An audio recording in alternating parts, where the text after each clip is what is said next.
Life is a hero's journey. No, trust me. Life is a hero's journey. Now, you might be thinking to yourself, what is the hero's journey? Well, you probably know what it is. You've seen Harry Potter, The Hobbit, and lots of other movies. But I'll put it simply. A long time ago, a guy named Joseph Campbell realized that all these stories follow the same pattern. So he came up with 12 steps of the hero's journey. But I'd rather not get into all of that. So I'll simplify it to just 3. Okay, here's a little question. Does everyone here know what the Lion King is? If yes, that's perfect. If no, I'll delve into it. Okay, picture this. Simba's introduction, Rafiki's iconic presentation of him on top of Pride Rock. Simba growing up is young and wild. You know, he's curious. He plays around with the other lion cubs, just like any child would do. Now, this is the perfect illustration to phase 1, the departure. Now, in real life, you start off as a child. And as a child, you're completely new to the world around you.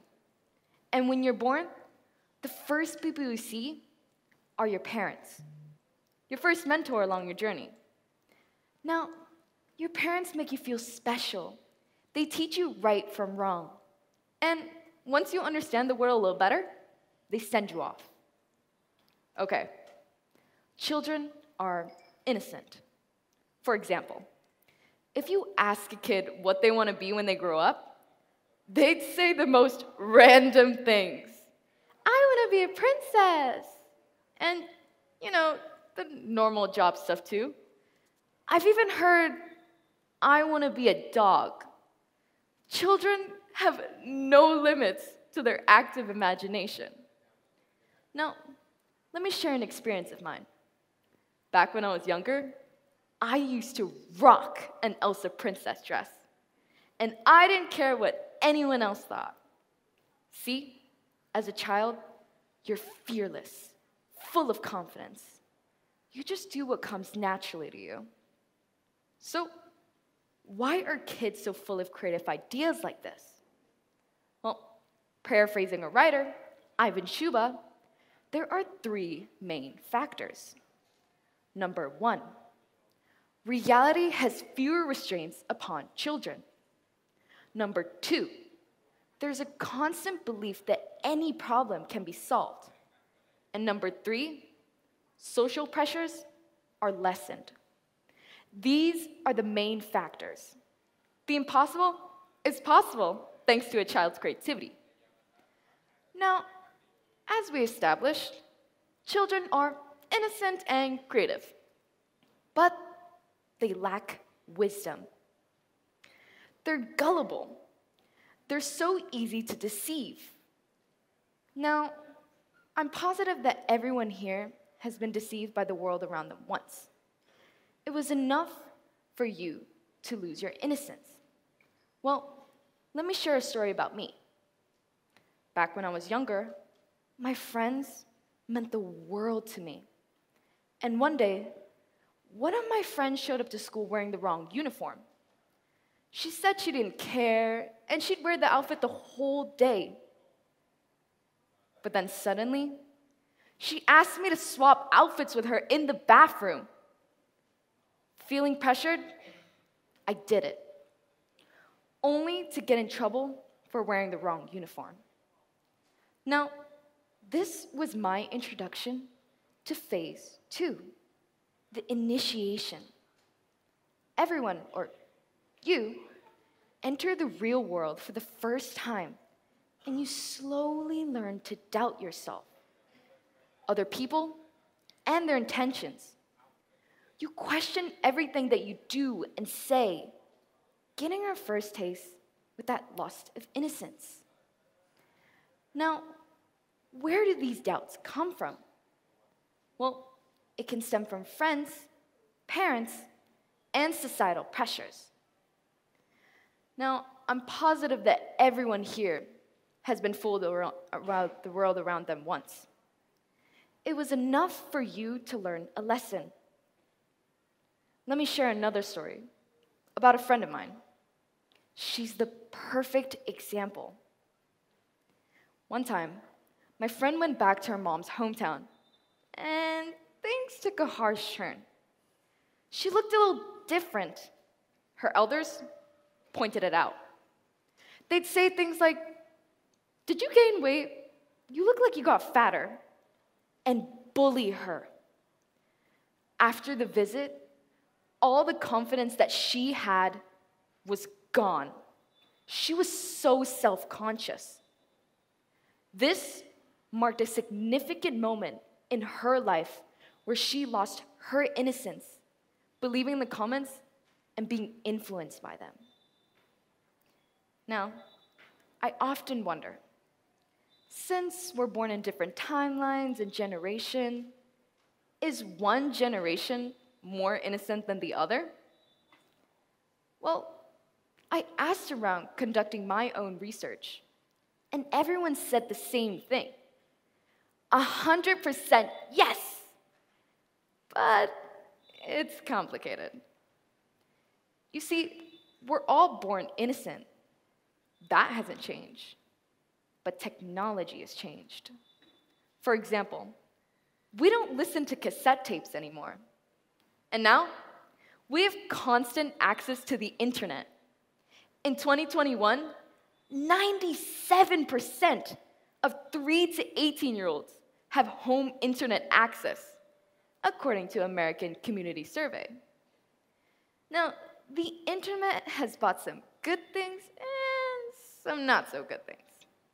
J.K. Rowling once said, "The internet has been a boon and a curse for teenagers." On one hand, the internet helps people learn new things and be creative. It's like a big library full of information. But on the other hand, the internet exposes young, innocent children to things they shouldn't be seeing or reading, making it harder for us to stay innocent in today's digital world. Okay, I'd like to say that this isn't always a bad thing. Sure, you lose innocence, but as you go through challenges, you learn from these experiences. You figure out who you can trust and who you cannot. What did I learn? Well, I'm certainly never changing uniforms with a girl ever again. Anyways, going through challenges help you become more confident. It's like reaching the first stages of becoming an adult. Once you've dealt with those challenges, you can move on to the next phase, the return. Now, the return is when you leave your wildness and get back to your normal life, but with all the knowledge and wisdom that you have gained during your adventure. Now, doesn't this remind you of something? Simba, of course. Simba was tricked, ran away from home, he met some people, Hakuna Matata. Simba is now an adult. Just like us on our journey, we become adults. No longer shielded by our parents, and wiser than before. So, what do we do now? We have gained wisdom, but we have lost our childlike innocence. You know how when you're a teenager, you kind of want to grow up faster, but when you're an adult, you want to go back? You want to embrace innocence again. So, how do we embrace innocence? One with boundless imagination. You see, we can go back to that innocent state exactly. Researching online, I saw it writing. Okay, think about how a child sees a rose. It's the most extraordinary thing. The fragrance, the color, the shape, It's all so amazing. But to an adult, it's just a rose. It's beautiful, but it's just a rose. Children see the world and all of its possibilities. So what we need to do is let go of our old perspectives and approach life with an openness of a child, one with boundless imagination. Embracing innocence isn't about being naive. It's about thinking outside the box, which often leads to groundbreaking innovation. Albert Einstein once said, "To simulate creativity, one must develop the childlike inclination for play." Think about Henry Ford. You know, that guy.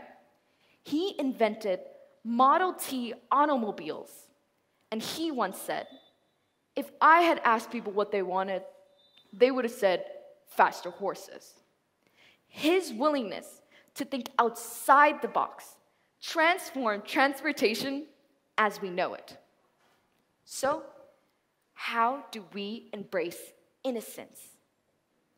Well, what we need to do is take a step back and view the world with fresh eyes and with a fresh perspective, but with all the knowledge and wisdom that we have gained during our adventure. Seeing the world through a child's eyes is like seeing everything new again. Remember this saying from Albert Einstein: "Creativity is just intelligence having fun." So, the next time you see a rose, stop and appreciate its beauty and wonder. And to wrap it all up together, remember, life is a journey filled with lessons and opportunity for growth. We have the power to shape our own story. So let's embrace our innate curiosity, ignore societal pressures, and boldly pave our path towards creativity and innocence. Remember, you can still embrace your innocent mind, even when you're older. Thank you for listening.